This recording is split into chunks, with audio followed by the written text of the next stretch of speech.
اعوذ باللہ من الشیطان الرجیم بسم اللہ الرحمن الرحیم رب اشرح لی صدری ویسر لی امری واحلل عقدۃ من لسانی یفقہوا قولی واجعل لی وزیرا من اہلی اللہم صلی علی محمد وآل محمد وبارک وسلم تسلیما۔ الحمدللہ، آج ہم اپنے 26ویں پارے کا آغاز کر رہے ہیں۔ سورہ احقاف ہے، مکی سورہ ہے یہ بھی۔ بسم اللہ الرحمن الرحیم، بنام خدائے رحمان و رحیم، حامیم۔ اس کتاب کا نزول بڑے غالب آنے والے حکمت والے اللہ کی طرف سے ہے۔ ہم نے آسمانوں اور زمین اور جو کچھ ان دونوں کے درمیان ہے ان سب کو برحق اور ایک معینہ مدت کے لیے پیدا کیا۔ یعنی اللہ سبحانہ تعالیٰ بار بار اس چیز کو ہمیں رپیٹ کر کر کے بتاتے ہیں کہ میں نے یہ سب کچھ جو ہے وہ ایک وقت تک کے لیے پیدا کیا ہے۔ ہر چیز کو یعنی فنا ہو جانا ہے، اور حق کے ساتھ یعنی بالکل ٹھیک میں نے ہر ایک چیز کو پیدا کیا ہے۔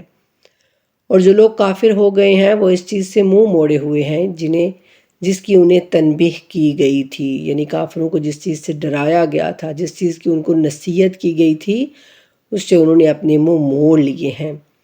اور کہہ دیجئے کہ مجھے بتاؤ جنہیں اللہ کے سوا تم پکارتے ہو، مجھے بھی دکھاؤ انہوں نے زمین کی کون سی چیز پیدا کی ہے یا آسمانوں میں ان کی شرکت ہے۔ اگر تم سچے ہو تو اس سے پہلے کی کوئی کتاب یا کوئی باقی ماندہ علمی ثبوت میرے سامنے پیش کرو۔ اور اس شخص سے بڑھ کر گمراہ کون ہوگا جو اللہ کے سوا ایسوں کو پکارے جو قیامت تک اسے جواب نہ دے سکیں، بلکہ جو ان کے پکارنے تک سے بے خبر ہوں، یعنی انہیں پتہ ہی نہیں ہو کہ کوئی ان کو پکار بھی رہا ہے یا نہیں۔ اور جب لوگ جمع کیے جائیں گے تو وہ ان کے دشمن ہوں گے اور اس کی پرستش سے انکار کریں گے، یعنی جن کو وہ دنیا میں پوج رہے ہیں آخرت میں وہ اس چیز کا انکار کر دیں گے اور وہ دشمن ہو جائیں گے کہ ہم نے تم کو کب کہا تھا کہ تم ہماری پوجا کرو۔ اور جب ان کے سامنے ہماری واضح آیات کی تلاوت کی جاتی ہے تو جب حق ان کے پاس آ جاتا ہے تو کفار کہتے ہیں یہ تو صریح جادو ہے۔ کیا یہ کہتے ہیں کہ اس نے خود اسے گھڑ لیا ہے؟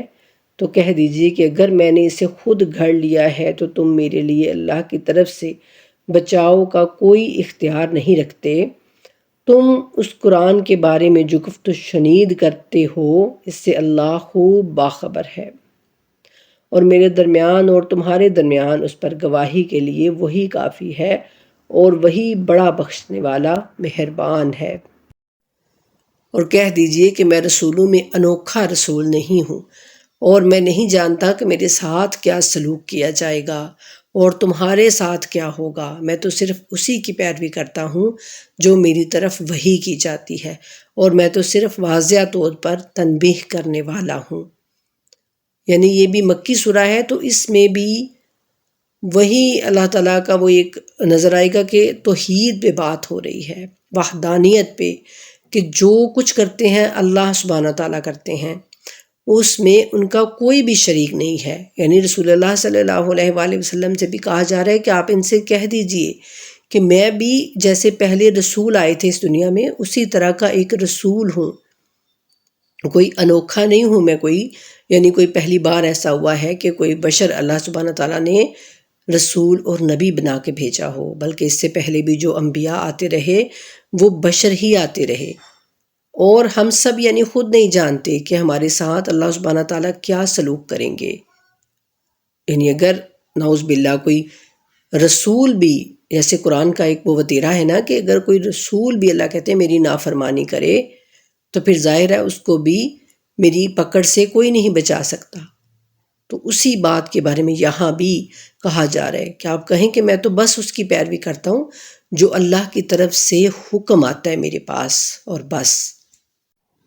اور کہہ دیجئے مجھے بتاؤ اگر یہ قرآن اللہ کی طرف سے ہو اور تم نے اس سے انکار کیا ہو جبکہ بنی اسرائیل کا ایک گواہ اس جیسی کتاب پر گواہی دے چکا ہے اور پھر وہ ایمان بھی لا چکا ہو، اور تم نے تکبر کیا ہو تو تمہارا کیا بنے گا؟ بے شک اللہ ظالموں کو ہدایت نہیں دیتا۔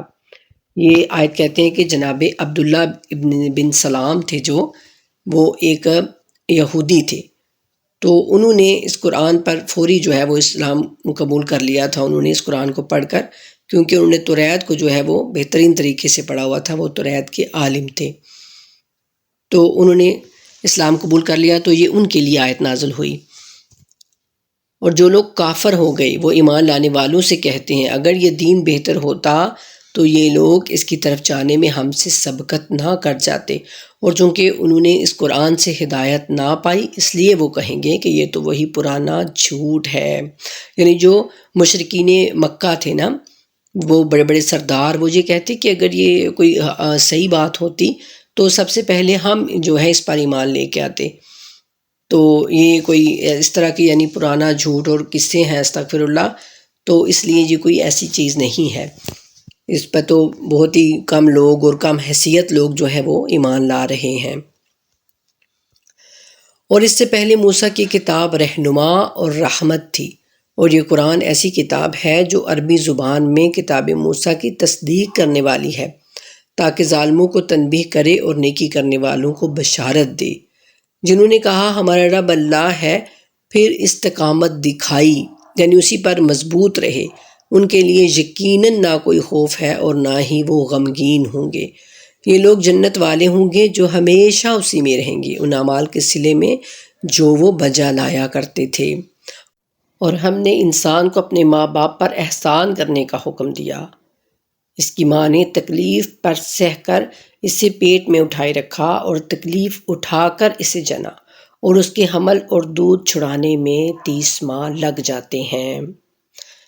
پیچھے بھی ہم نے پڑھا کہ اللہ سبحانہ تعالیٰ والدین کے ساتھ احسان کرنے کا، ان کے ساتھ نیکی کرنے کا حکم دیتے ہیں، اور سوائے اس کے کہ وہ اللہ کے ساتھ کسی کو شریک بنانے کے لیے کہیں، بس اس بات کو نہیں ماننا والدین کی، باقی ہر بات جو ہے والدین کی ماننے کے لیے کہا گیا، کہ ان کے سامنے اف تک نہ کہو، اف تک نہ کہو۔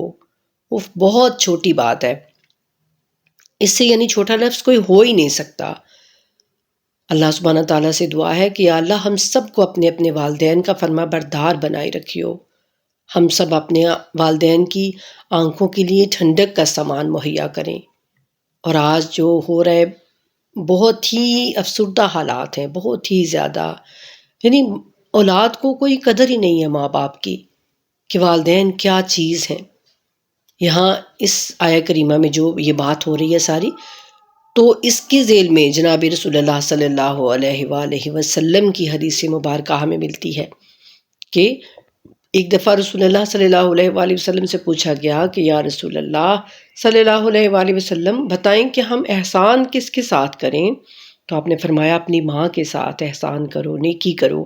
پھر پوچھا اس کے بعد کس کے ساتھ کریں؟ تو پھر فرمایا گیا کہ اپنی ماں کے ساتھ نیکی کرو، احسان کرو۔ تیسری مرتبہ بھی پوچھا گیا تو آپ نے یہی جواب دیا کہ اپنی ماں کے ساتھ نیکی کرو، احسان کرو۔ اور جب چوتھی بار پوچھا گیا تو پھر آپ نے کہا کہ اپنے باپ کے ساتھ احسان کرو، نیکی کرو۔ یعنی اگر ہم اس آیہ کریمہ کو لیں تو جو باتیں اللہ سبحانہ تعالیٰ نے لکھی ہیں کہ تمہاری ماں یہ کرتی ہے، یہ کرتی ہے، تمہارے لیے یہ کرتی ہے، تو اس کے یعنی پھر 3 حصے جو ہے وہ ماں کے لیے وقف کیے گئے اور ایک حصہ باپ کے لیے وقف کیا گیا۔ یعنی ماں کی قدر و منزلت اللہ سبحانہ تعالیٰ نے زیادہ رکھی اپنی اولاد کے لیے، اولاد کے لیے ماں کی قدر و منزلت زیادہ رکھی، لیکن ایک بیوی کے لیے اس کے شوہر کی قدر و منزلت اللہ سبحانہ تعالیٰ نے زیادہ رکھی، کہ بیوی کے لیے شوہر جو ہے وہ مجازی خدا یعنی کہ کہا گیا، اور اولاد کے لیے جو ہے وہ زیادہ جس کی قدر و منزلت ہے وہ اس کی ماں ہے۔ اللہ تعالیٰ ہم سب کو توفیق دے کہ ہم سب اپنے والدین کے فرما بردار بن سکیں۔ اور آگے اللہ کہتے ہیں کہ یہاں تک کہ جب وہ رشد کامل کو پہنچ گیا، یعنی وہ نوجوان ہو گیا اور 40 سال کا ہو گیا، تو کہنے لگا کہ میرے رب مجھے توفیق دے کہ میں تیری اس نعمت کا شکر ادا کروں جس سے تو نے مجھے اور میرے والدین کو نوازا، اور یہ کہ میں ایسا نیک عمل کروں جسے تو پسند کرے، اور میری اولاد کو میرے لیے صالحہ بنا دے، نیک بنا دے، تاکہ ہم تیری ہی طرف رجوع کریں، اور بے شک میں مسلمانوں میں سے ہوں۔ یعنی اللہ سبحانہ تعالیٰ یہ چاہتے ہیں کہ آپ اپنی اولاد کے لیے کیا دعا کریں کہ اللہ ہماری اولادوں کو نیک بنا دے، نیک بنا دے، بجائے اس کے کہ ہم یہ دعا کریں یا اللہ ہماری اولاد کو بڑا سا گھر دے دے، بڑی سی گاڑی دے دے۔ وہ دنیاوی چیزیں ہیں، دنیاوی نعمتیں ہیں، بے شک میں نہیں کہتی کہ وہ نہیں مانگنی چاہیے، لیکن جو سب سے پہلے اپنی اولاد کے لیے دعا کریں وہ ان کی نیک نامی کی دعا کریں، وہ ان کے نیک ہونے کی دعا کریں اور ان کی اچھی قسمت کی دعا کریں۔ اللہ سبحانہ تعالیٰ ہم سب کی اولادوں کو نیک اور صالحہ بنا دے۔ یہ وہ لوگ ہیں جن کے بہترین اعمال کو ہم نے قبول کرتے ہیں اور ان کے گناہوں سے ہم درگزر کرتے ہیں۔ یعنی جو ایسی دعائیں کرتے رہتے ہیں نا، اللہ کہتے ہیں ان کے اعمال کو میں قبول بھی کرتا ہوں اور ان کے گناہوں کو پھر میں ان سے دور بھی کر دیتا ہوں۔ یہ اہل جنت میں شامل ہوں گے اس سچے وعدے کے مطابق جو ان سے کیا جاتا رہا ہے۔ اور جس نے اپنے والدین سے کہا تم دونوں پر اف ہو، کیا تم دونوں مجھے ڈراتے ہو کہ میں قبر سے پھر نکالا جاؤں گا؟ یعنی والدین اگر کوئی کہیں کہ تم اچھے کام کرو، نیک کام کرو اور اللہ کے ساتھ شرک نہ کرو، تو پھر کچھ ایسی بھی اولاد ہوتی ہے جو اپنے والدین پر جو ہے یعنی ان کو ہی کہتے ہیں کہ تو آپ صحیح بات نہیں کر رہے، آپ ہمیں اس بات سے ڈراتے ہیں کہ ہم دوبارہ اٹھائے جائیں گے اور ہم سے پوچھ گچھ ہوگی، جبکہ مجھ سے پہلے بہت سی نسلیں گزر چکی ہیں، ان میں سے کوئی واپس نہیں آیا۔ اور وہ دونوں اللہ سے فریاد کرتے ہوئے اولاد سے کہتے تھے کہ تیری تباہی ہو، تو مان جا کہ اللہ کا وعدہ سچا ہے۔ پھر بھی وہ کہتا ہے یہ تو صرف عقلوں کے فرسودہ کہانیاں ہیں، استغفر اللہ۔ یعنی اللہ سبحانہ تعالیٰ ہم سب کو معاف کرے۔ یعنی کوئی ایسے بھی والدین ہوتے ہیں پھر کہ یعنی جن کی اولاد جو ہے وہ اللہ کے ساتھ دوسروں کو شریک بناتی ہے اور وہ اس چیز سے ان کو منع کر رہے ہوتے ہیں کہ دیکھو ایسا مت کرو، تمہیں پوچھ گچھ ہوگی، تم سے پوچھا جائے گا ہر چیز کے بارے میں۔ اور آگے اللہ کہتے ہیں یہ وہ لوگ ہیں جن پر فیصلہ حتمی ہو چکا ہے، جنوں اور انسانوں کے ان گروہوں کے ساتھ جو ان سے پہلے گزر چکے ہیں، بے شک یہ خسارہ اٹھانے والے تھے۔ یعنی اللہ کہتے ہیں ان پر حتمی فیصلہ ہو چکا کہ یہ جہنمی ہیں، اور ہر ایک کے لیے اپنے اپنے اعمال کے مطابق درجات ہیں، تاکہ ان کے اعمال کا بدلہ پورا پورا دیا جائے اور ان پر ذرہ برابر بھی اللہ کہتے ہیں ظلم نہیں کیا جائے گا۔ یعنی جتنے بھی اعمال ہوں گے ان کے، تو ان کے مطابق ان کے درجات ہوں گے، ان کے درجے ہوں گے، فرسٹ سیکنڈ تھرڈ جیسے یہاں ہوتے ہیں نا، تو ویسے بھی اعمال کے مطابق وہاں پر ان کے سیکشن بنے ہوں گے۔ اور جس روز کفار آگ کے سامنے لائے جائیں گے تو ان سے کہا جائے گا تم نے اپنی نعمتوں کو دنیاوی زندگی میں ہی برباد کر دیا اور ان سے لطف اندوز ہو چکے، بس آج تمہیں ذلت کے عذاب کی سزا اس لیے دی جائے گی کہ تم زمین میں ناحق تکبر کرتے رہے اور بدکاری کرتے رہے۔ اور قوم عاد کے بھائی ہود کو یاد کیجئے جب انہوں نے آکاف کی سرزمین میں اپنی قوم کو تنبیہ کی، اور ان سے پہلے اور بعد میں بھی تنبیہ کرنے والے گزر چکے ہیں کہ اللہ کے سوا کسی کی عبادت نہ کرو، مجھے تمہارے بارے میں بڑے دن کے عذاب کا خوف ہے۔ وہ کہنے لگے کیا تم ہمیں ہمارے معبودوں سے باز رکھنے کے لیے ہمارے پاس آئے ہو؟ اگر تم سچے ہو تو لے آؤ وہ عذاب جس سے تم ہمیں ڈرا رہے ہو۔ انہوں نے کہا اس کا علم تو صرف اللہ ہی کے پاس ہے، اور جس پیغام کے ساتھ مجھے بھیجا گیا تھا وہ تمہیں پہنچا رہا ہوں، لیکن میں دیکھتا ہوں کہ تم ایک نادان قوم ہو۔ پھر جب انہوں نے عذاب کو بادل کی صورت میں اپنی وادیوں کی طرف آتے ہوئے دیکھا تو کہنے لگے کہ یہ تو ہمیں بارش دینے والا بادل ہے، نہیں بلکہ یہ وہ عذاب ہے جس کی تم عجلت تھی تمہیں، یعنی تم جلدی مچا رہے تھے، یعنی آندھی جس میں ایک دردناک عذاب ہے۔ اور جو اپنے رب کے حکم سے ہر چیز کو تباہ کر دے گی۔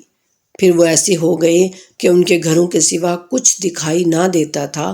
مجرم قوم کو ہم اس طرح سزا دیا کرتے ہیں۔ اور بے شک انہیں ہم نے وہ قدرت دی جو قدرت ہم نے تم لوگوں کو نہیں دی. یعنی مشرکین مکہ سے اللہ سبحانہ تعالیٰ کہہ رہے ہیں کہ احقاف والے جو تھے ہم نے ان کو بہت مال و دولت دی ہوئی تھی اور وہ بہت زیادہ دنیا میں یعنی ان کو اپنی نعمتیں دی ہوئی تھیں، اور تم لوگ کیا ہو، تمہارے پاس تو یہاں پہاڑ ہیں، یعنی کہ وہ اس طرح کی نعمتیں نہیں ہیں تمہارے پاس، لیکن تم سے پہلے ایسے ایسے لوگ گزرے ہیں کہ جن کے پاس بہت کچھ تھا، جن کو میں نے بہت زیادہ نعمتیں اپنی دی تھیں، لیکن جب انہوں نے بھی انکار کیا میری باتوں سے تو میں نے ان کو بھی تباہ و برباد کر دیا.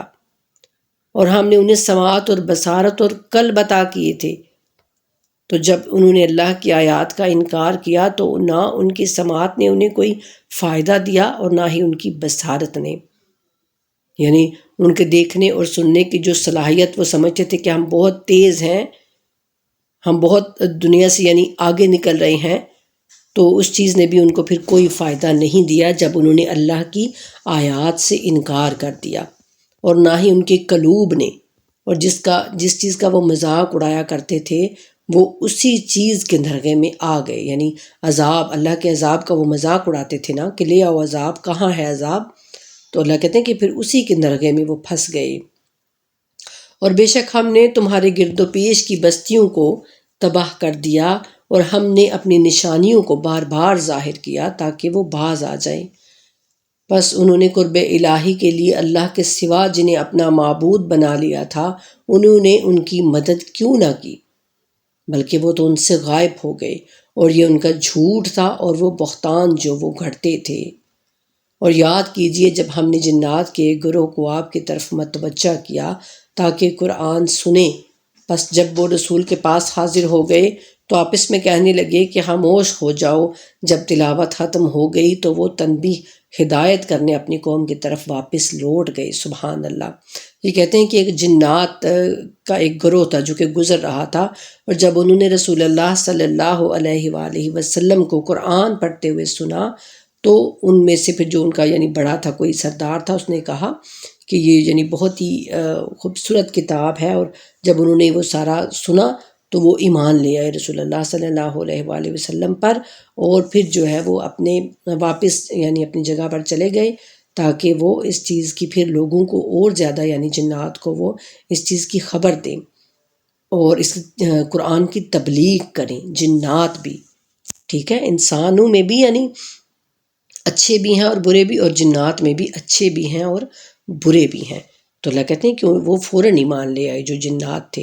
انہوں نے کہا ہے ہماری قوم، ہم نے ایک کتاب سنی ہے جو موسیٰ کے بعد نازل کی گئی ہے، جو اپنے سے پہلی کتابوں کی تصدیق کرنے والی ہے، وہ حق اور راہ راست کی طرف ہدایت کرتی ہے. اے ہماری قوم، اللہ کی طرف بلانے والے کی دعوت قبول کرو اور اس پر ایمان لے آؤ کہ اللہ تمہارے گناہوں سے درگزر فرمائے گا اور تمہیں دردناک عذاب سے بچائے گا. کیا وہ نہیں دیکھتے کہ جس اللہ نے آسمانوں اور زمین آگے ہے آیت نمبر 32، اور جو اللہ کی طرف بلانے والے کی دعوت قبول نہیں کرتا وہ زمین میں اللہ کو عاجز نہیں کر سکے گا، اور اللہ کے سوا اس کا کوئی سرپرست بھی نہیں ہوگا. یہی لوگ کھلی گمراہی میں ہیں.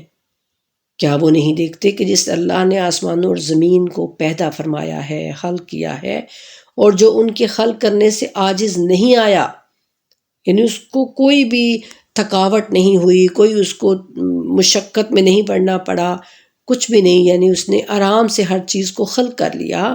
وہ اس بات پر قادر بھی ہے کہ مردوں کو زندہ کر دے. ہاں وہ یقیناً ہر چیز پر قدرت رکھتا ہے. اور جس روز کفار آگ کے سامنے لائے جائیں گے اس وقت ان سے پوچھا جائے گا کیا یہ برحق نہیں ہے، یعنی یہ عذاب، یہ جہنم، کیا یہ آپ کو اب نظر نہیں آ رہا جس کا تم انکار کرتے تھے دنیا میں؟ ہاں ہمارے رب کی قسم یہ حق ہے. اللہ فرمائے گا پھر عذاب چکھو، یعنی پھر اس دن کہیں گے کہ ہاں ہمارے اللہ کی قسم کہ یہ بالکل سچ ہے، وہی بات ہے جو ہم سے دنیا میں کہی جاتی تھی. تو پھر اللہ سبحانہ تعالیٰ فرمائیں گے کہ پھر چکھو اس عذاب کا مزہ اپنے اس کفر کی پاداش میں جو تم کرتے رہے ہو. پس اے رسول صلی اللہ علیہ وآلہ وسلم صبر کیجئے جس طرح اولو العزم رسولوں نے صبر کیا. یعنی جس طرح آپ سے پہلے اولو العزم پیغمبر جناب ابراہیم، جناب موسیٰ، جناب عیسیٰ علیہ السلام نے صبر کیا ہے، اسی طرح آپ بھی صبر کیجئے اور ان کے لیے طلب عذاب میں جلدی نہ کیجیے، یعنی کفار مشرکین مکہ کے لیے۔ اور جس دن یہ اس عذاب کو دیکھیں گے جس کا انہیں خوف دلایا جا رہا ہے، تو انہیں یوں محسوس ہوگا کہ گویا دنیا میں دن کی ایک گھڑی بھر سے زیادہ وہ نہیں رہے۔ یہ ایک پیغام ہے، بس وہی لوگ ہلاکت میں جائیں گے جو فاسق ہیں۔ الحمدللہ سورہ اعقاف مکمل ہوا۔ آگے ہے سورہ محمد صلی اللہ علیہ وآلہ وسلم۔ یہ مدنی سورہ ہے۔ بنام خدائے رحمان و رحیم۔ جنہوں نے کفر اختیار کیا ہے اور راہ خدا میں رکاوٹ ڈالی، اللہ نے ان کے اعمال حبط کر لیے۔ حبط کر لیے یعنی بالکل ختم کر دیے اللہ سبحانہ تعالیٰ نے ان کے اعمال، جو کہ اللہ کی راہ میں رکاوٹ بنے، اسلام قبول کرنے میں لوگوں کو انہوں نے منع کیا۔ اور جو لوگ ایمان لائے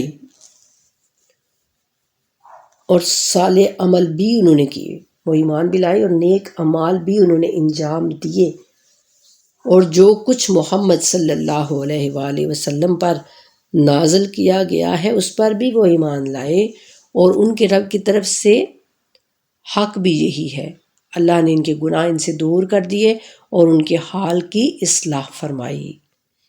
یعنی جو بھی ایمان لے آئے گا اور نیک عمل انجام دے گا، اللہ ان کے گناہوں کو ان سے دور کر دے گا انشاءاللہ، اور ان کی اصلاح کرے گا، یعنی ان کو پھر اچھے کام کرنے کے اللہ سبحانہ تعالیٰ توفیق دیں گے۔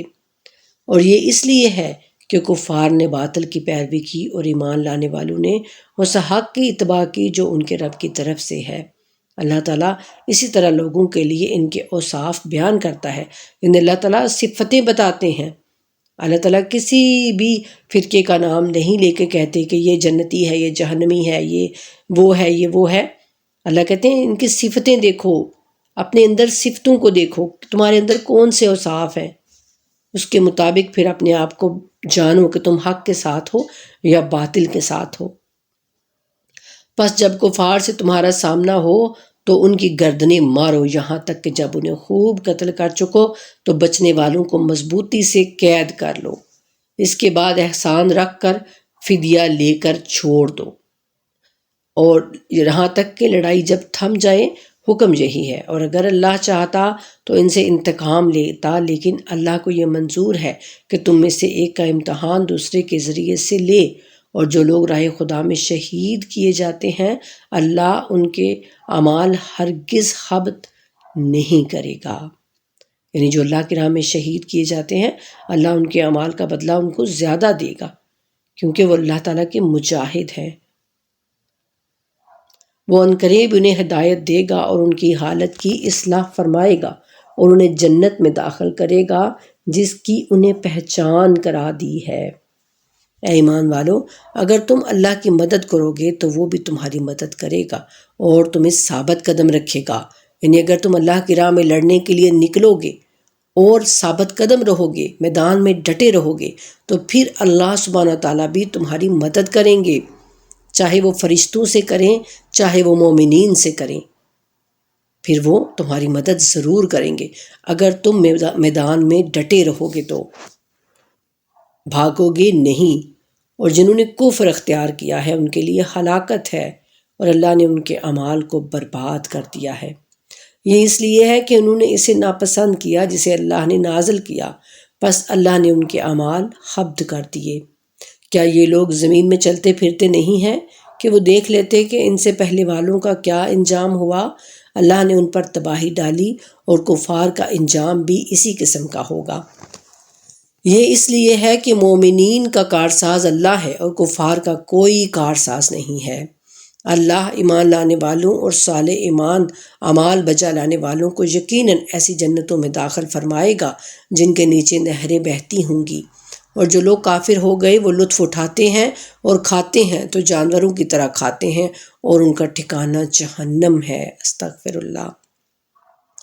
اور بہت سی ایسی بستیاں جو آپ کی اس بستی سے کہیں زیادہ طاقتور تھیں، جس کے رہنے والوں نے آپ کو نکالا ہے، ہم نے انہیں ہلاک کر ڈالا، بس ان کا کوئی مددگار نہ تھا۔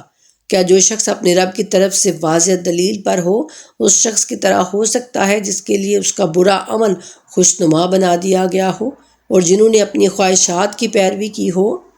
جس جنت کا پرہیزگاروں سے وعدہ کیا گیا ہے اس کی مثال یوں ہے کہ اس میں ایسے پانی کی نہریں ہیں جو کبھی بدبودار نہ ہوگا، اور ایسی دودھ کی نہریں ہیں جس کا ذائقہ نہیں بدلے گا، اور ایسی شراب کی نہریں ہیں جو پینے والوں کے لیے لذت بخش ہوں گی، اور خالص شہد کی نہریں بھی ہیں، اور اس میں ان کے لیے ہر قسم کے میوے ہیں، اور ان کے رب کی طرف سے مغفرت ہے۔ سبحان اللہ۔ کیا یہ اس شخص کی طرح ہو سکتا ہے جو ہمیشہ جہنم میں رہے گا اور جنہیں کھولتا ہوا پانی پلایا جائے گا جو ان کی آنتوں کو کاٹ کر رکھ دے گا؟ استغفر اللہ۔ ایک طرف تو اللہ سبحانہ تعالیٰ دنیا کی جنت کی بہاروں کی، جنت کی نعمتوں کا ذکر فرما رہے ہیں، اور پھر اللہ ساتھ ہی جہنم والوں کا ذکر کرتے ہیں کہ دیکھو دونوں راستے میں نے تم پر جو ہے وہ آشکار کر دیے، چن لو جو بھی راستہ تم چننا چاہتے ہو اپنے لیے۔ اور ان میں سے کچھ لوگ ایسے ہیں جو آپ کو سنتے ہیں لیکن جب آپ کے پاس سے نکل جاتے ہیں تو جنہیں علم دیا گیا ہے ان سے پوچھتے ہیں اس نے ابھی کیا کہا۔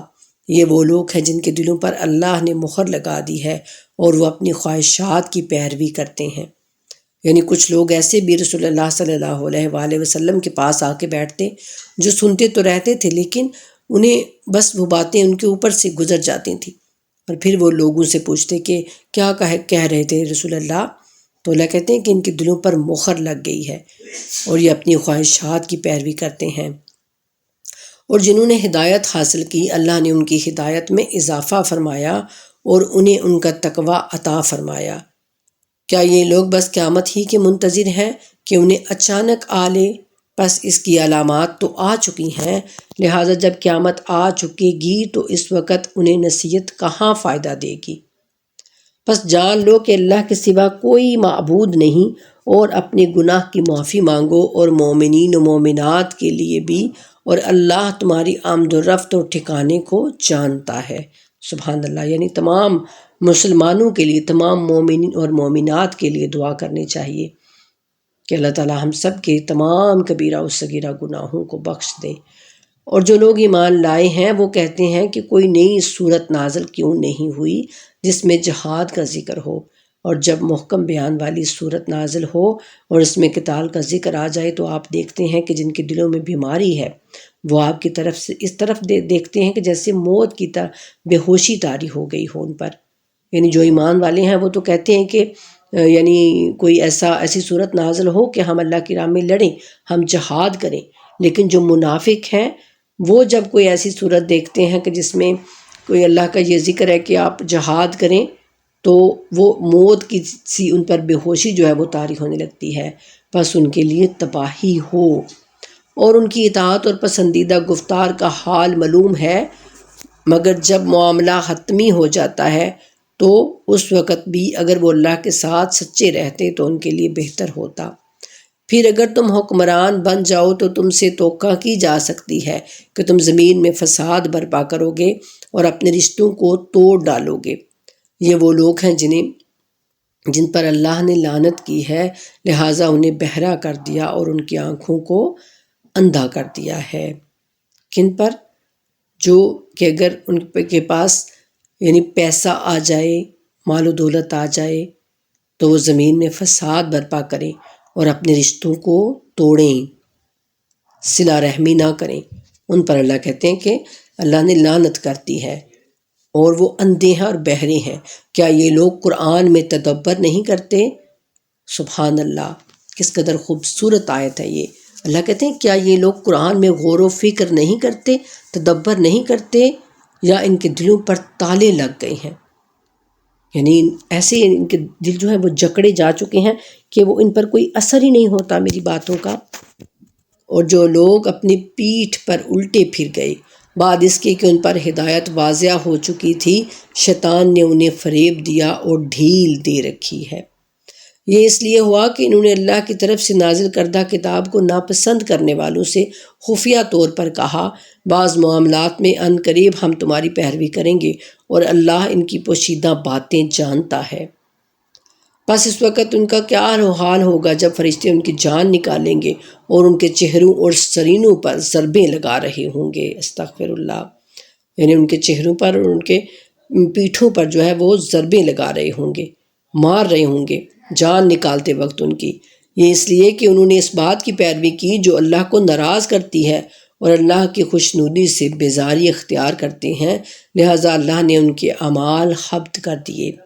جن کے دلوں میں بیماری ہے، کیا انہوں نے یہ خیال کر رکھا ہے کہ اللہ ان کے کینوں کو ہرگز ظاہر نہیں کرے گا؟ اور اگر ہم چاہتے تو ہم آپ کو ان کی نشاندہی کر دیتے، پھر آپ انہیں ان کی شکلوں سے پہچان لیتے اور آپ انداز کلام سے ہی انہیں ضرور پہچان لیں گے، اور اللہ تمہارے اعمال سے واقف ہے۔ یعنی اللہ کہتے ہیں جو منافقین ہیں، کیا وہ اپنے دلوں میں وہ سارا کینہ، بغض، حسد چھپا کے رکھے ہوئے ہیں کہ اللہ اس کو ظاہر نہیں کر سکتا؟ اگر اللہ چاہتا تو وہ ضرور یعنی آپ کو رسول بتاتا، اور آپ اگر میں نہ بھی بتاؤں یعنی آپ ان کو شکلوں سے پہچان لیتے اور آپ ان کو انداز گفتگو سے پہچان لیں گے، یعنی وہ بات کریں گے تو آپ کو پتہ چل جائے گا کہ یہ کون لوگ ہیں۔ اور ہم تمہیں ضرور آزمائش میں ڈالیں گے، یہاں تک کہ ہم تم میں سے جہاد کرنے والوں اور صبر کرنے والوں کی شناخت کر لیں اور تمہارے حالات جانچ لیں۔ یقیناً جنہوں نے ان پر ہدایت ظاہر ہونے کے بعد کفر کیا اور لوگوں کو راہ خدا سے روکا اور رسول کی مخالفت کی، وہ اللہ کا کچھ بھی نہیں بگاڑ سکتے، اور اللہ عنقریب ان کے اعمال کو حبط کر دے گا، ختم کر دے گا، یعنی اللہ ان کے اعمال کو۔ اور اے ایمان والو، اللہ کی اطاعت کرو، رسول کی اطاعت کرو اور اپنے اعمال کو ضائع نہ کرو۔ یعنی اگر ہم اللہ اور اس کے رسول کی اطاعت نہیں کریں گے تو ہم کتنے بھی نیک اعمال کرتے رہیں، وہ سب کے سب ضائع ہو جائیں گے۔ یقیناً جنہوں نے کفر کیا اور راہ خدا سے روکا لوگوں کو، پھر کفر کی حالت میں ہی وہ مر گئے تو اللہ انہیں ہرگز نہیں بخشے گا۔ اور تم ہمت نہ ہارو اور نہ ہی صلح کی دعوت دو جبکہ تم ہی غالب ہو، اور اللہ تمہارے ساتھ ہے اور وہ ہرگز تمہارے اعمال ضائع نہیں کرے گا۔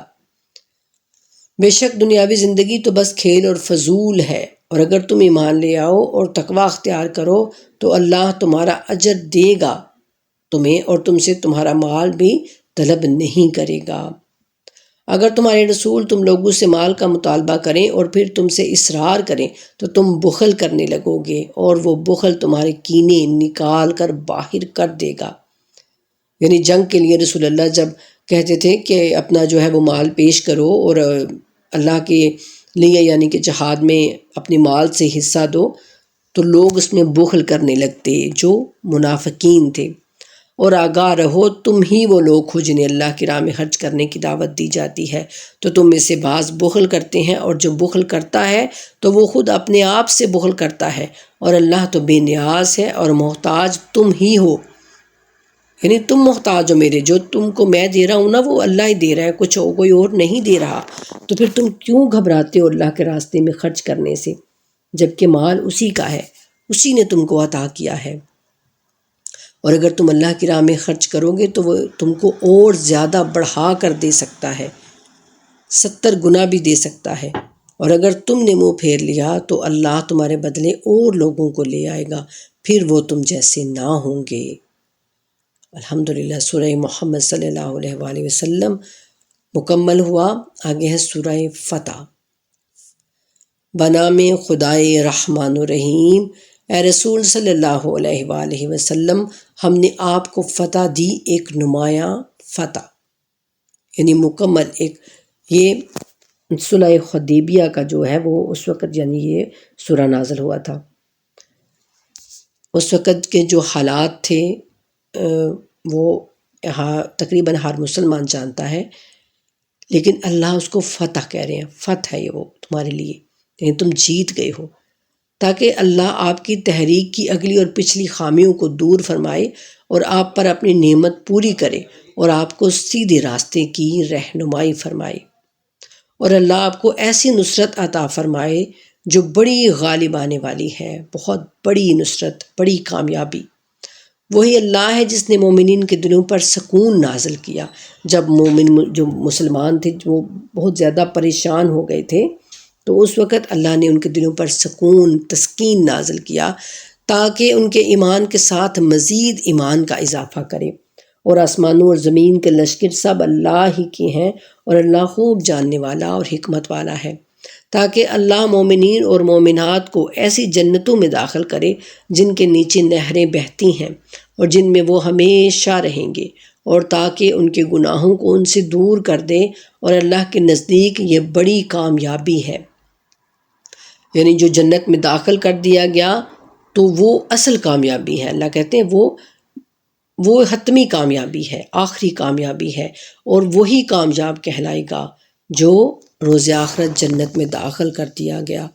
اور اس لیے بھی کہ منافق مردوں اور منافق عورتوں کو اور مشرک مردوں اور مشرکہ عورتوں کو جو اللہ کے بارے میں بدگمانی کرتے ہیں عذاب میں مبتلا کرے۔ یہ لوگ گردش بد کا شکار ہو گئے اور ان پر اللہ نے غضب کیا اور ان پر لعنت کی، اور ان کے لیے جہنم آمادہ کر رکھی ہے، یعنی جہنم تیار کر رکھی ہے جو بہت برا انجام ہے۔ اور آسمانوں اور زمین کے لشکر اللہ کے ہیں اور اللہ بڑا غالب آنے والا اور حکمت والا ہے، اور ہم نے آپ کو گواہی دینے والا اور بشارت دینے والا اور تنبیہ کرنے والا بنا کر بھیجا ہے۔ یعنی رسول اللہ صلی اللہ علیہ وآلہ وسلم کو ہم پر وہ گواہی بھی دینے والے ہیں بلکہ تمام امتوں پر، اور خوشخبری دینے والے ہیں جنت کی اور ڈرانے والے ہیں جہنم سے، تاکہ تم مسلمان اللہ اور اس کے رسول پر ایمان لاؤ، اس کی مدد کرو، اس کی تعظیم کرو اور صبح و شام اس کی تسبیح کرو۔ بے شک جو لوگ آپ کی بیعت کر رہے ہیں وہ یقیناً اللہ کی بیعت کر رہے ہیں۔ اللہ کا ہاتھ ان کے ہاتھ کے اوپر ہے۔ اللہ کا ہاتھ یعنی اللہ تعالیٰ کا کرم، اللہ کی رحمت، اللہ کا فضل۔ اس سے کوئی نعوذ باللہ یہ بات نہیں کہ اللہ کا واقعی میں کوئی ہاتھ ہے، یعنی انسانی شکل کی طرح اللہ سبحانہ تعالیٰ کا اس طرح کا تو وجود نہیں ہے نا کہ انسان جیسا وجود، لیکن یہ بتانے کا مقصد اللہ کا کہ وہ ایک یعنی اشارتاً ایک بات ہوتی ہے کہ تم لوگوں کو پتہ چلے کہ میرا فضل، میرا کرم کیا ہے۔ اللہ کہتے ہیں اللہ کا ہاتھ ان کے ہاتھ کے اوپر ہے، بس جو عہد شکنی کرتا ہے وہ اپنے ساتھ عہد شکنی کرتا ہے، اور جو اس عہد کو پورا کرے جو اس نے اللہ کے ساتھ کر رکھا ہے تو اللہ عنقریب اسے اجر عظیم دے گا۔